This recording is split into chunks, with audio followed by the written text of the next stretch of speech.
Hello.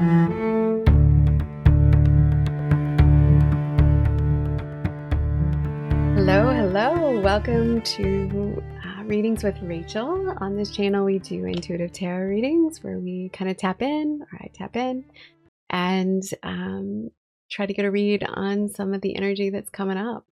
It's been an interesting week. I tried to do a reading last week. I was telling my friend Lauren about it, and I had done a recording and everything, and it came out a little personal, so I felt a little uncomfortable posting, but it's a journey and it's a learning process, so here I am.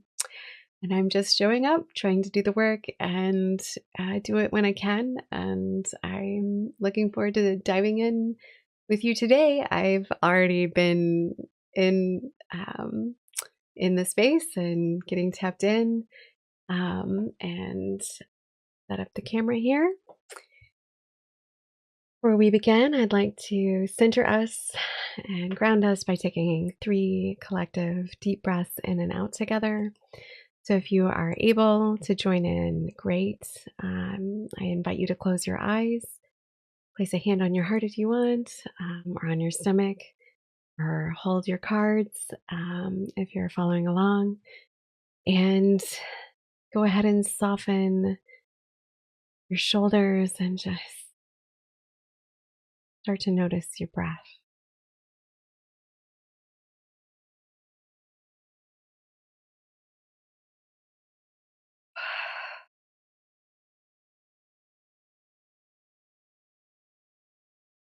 All right, I invite us to take a deep breath in and out, and in and out. One more time, in and out.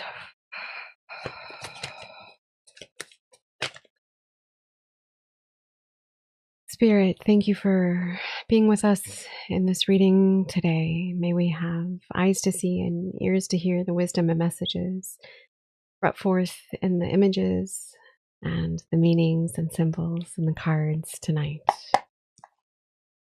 All right, let's begin. All right. Thank you. What a week. Spirit, where do we start? What do we need to see? What is it? The head, justice. Interesting. You know, it's number 11. I was talking about this card with my friend Janurary not too long ago. It had come up within one of our other readings. I think this is a beautiful card, right? With its mirroring ability to have us reflect in this kind of mirrored state of balance. And it's calling us into this energy that is forcing us to look at all sides, to always look at every possible scenario in any given situation. It's a call to justice. It's a call to, she's holding the sword of truth, and she's able within that energy to balance the two bowls. And you can see it's like a mirrored shadow reflection of her own inner energy in this moment. And so it's a call for us to rebalance, right? It's definitely asking us to look at ourselves as well as look at others. Clarifying. Knight of Wands. I love this energy. She's one of my favorite cards in the deck.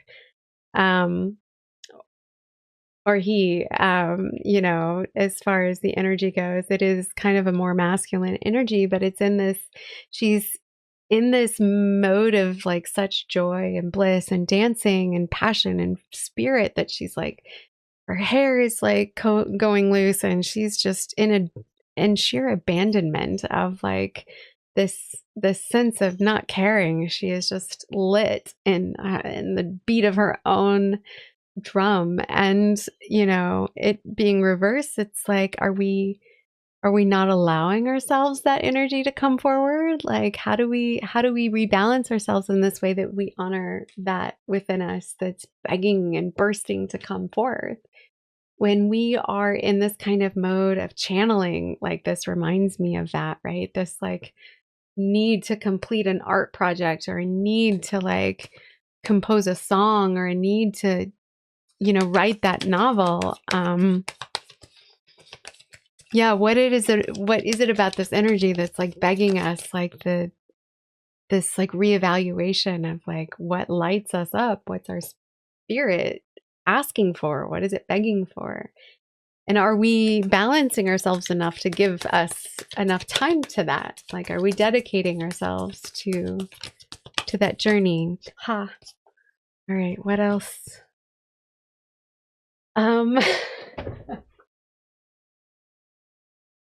Challenge point is the Tower again.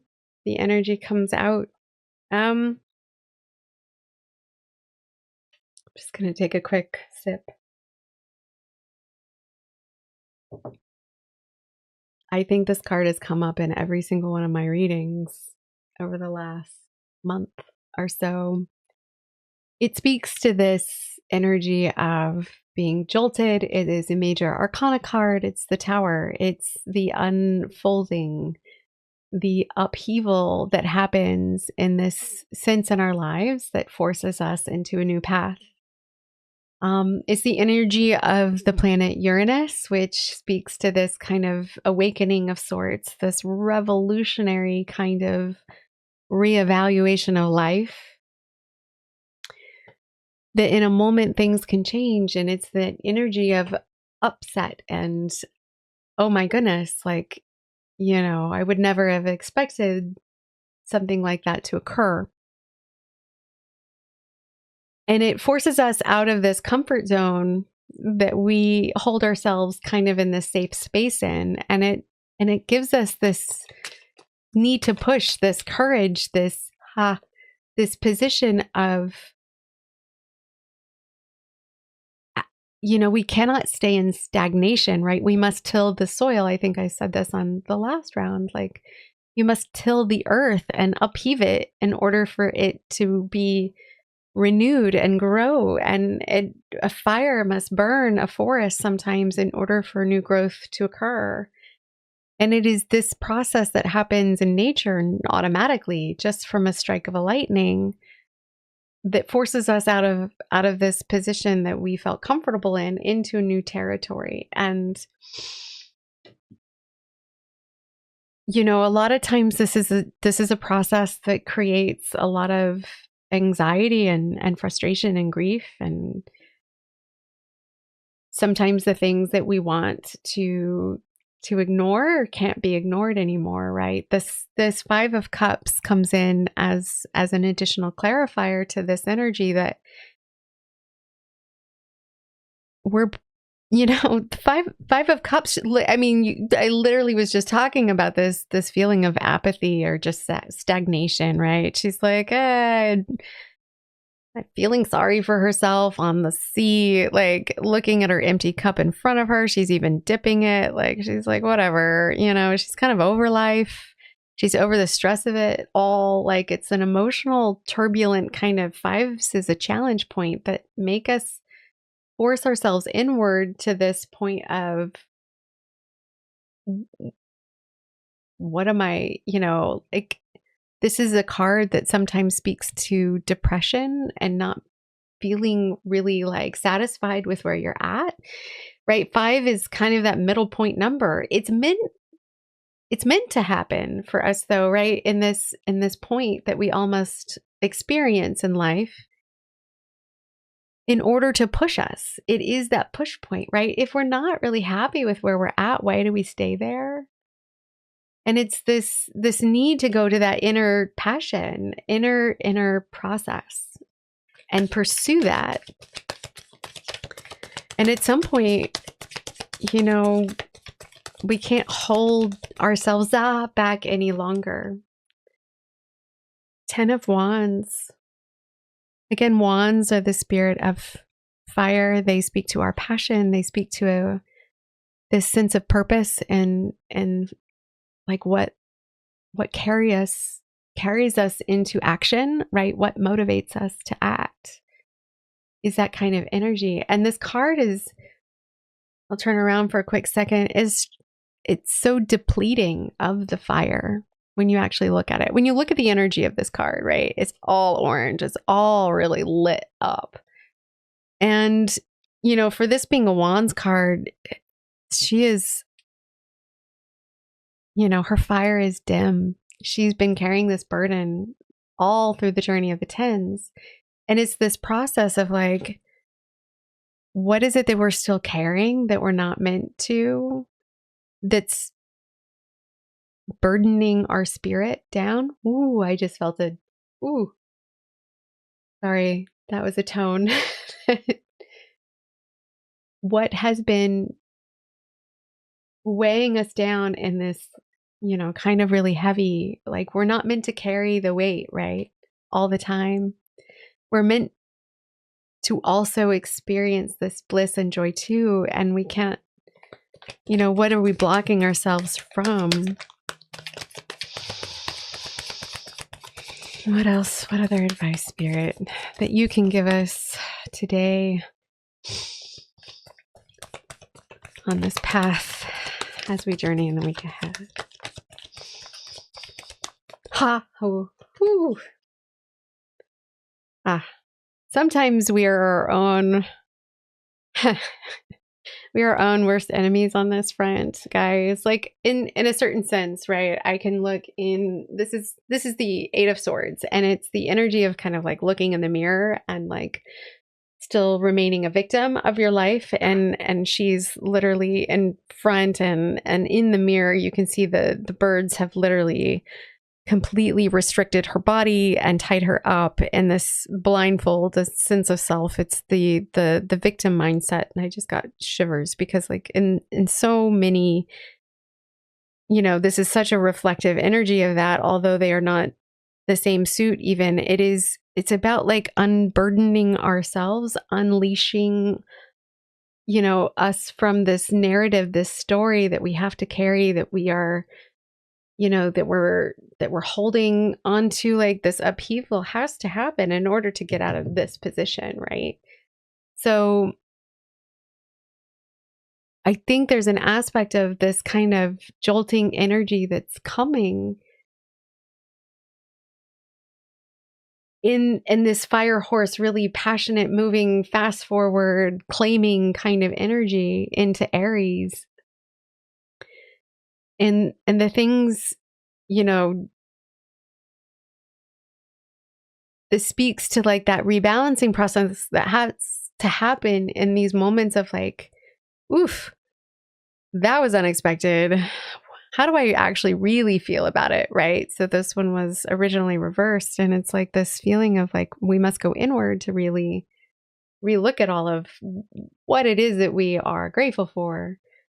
You know, if we've just come from the restabilization of the Four of Cups, which is all about like going inward in a sense of gratitude, remaining grateful for things you do have, not always needing more in that moment emotionally, but like recognizing that like there's a process to this, and we have to see in the five, in the energy of the five, the challenge of that. And like we must break free. This is like that same break free energy there.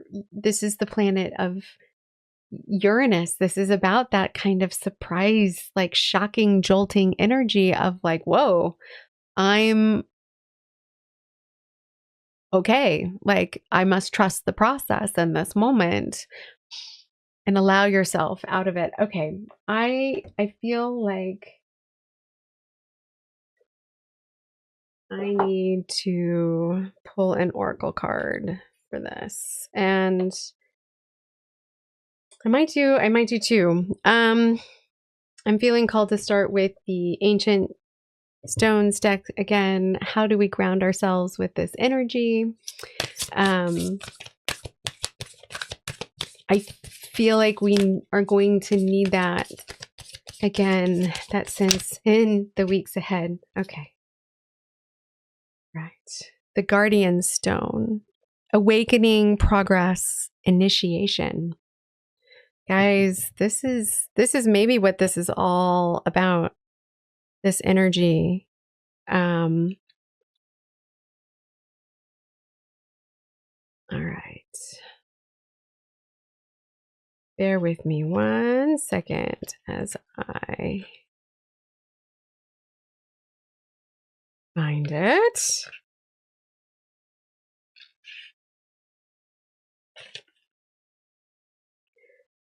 There are ones who came before us who hold wisdom for us until we are ready to embody it.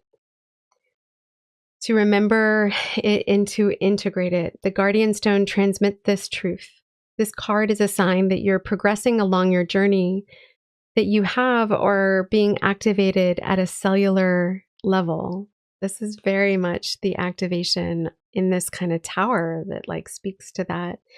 The awakening process is never straightforward or simple, and it's not something that can be easily spoken about or even understood in a linear way. Isn't that the truth? I know that. However, those who have had their own initiatory journey can recognize and hold space for others who are going through the same. It invites you to unleash the wisdom and transformation within you. And that is very much that tower. Let this, when this card appears, when you're on a great soul kind of transformation, and when your awakening journey is going both high and deep, you are changing, you are transforming in this moment. I love that. I love that energy for this. And then I also would like to pull a message from a new deck that's called the Citadel, and it is it's very much a fantasy oracle, and the box is absolutely beautiful, and it's all of these wonderful archetypes that you might find in a fantasy novel, and I love that kind of stuff. All right. Any last minute words on this? The Patreon. We get the Patreon. These cards are really interestingly designed. So this is about mentorship and, interestingly enough, finances. With Uranus going through Taurus right now, it's in these kind of last degrees, and Taurus usually is around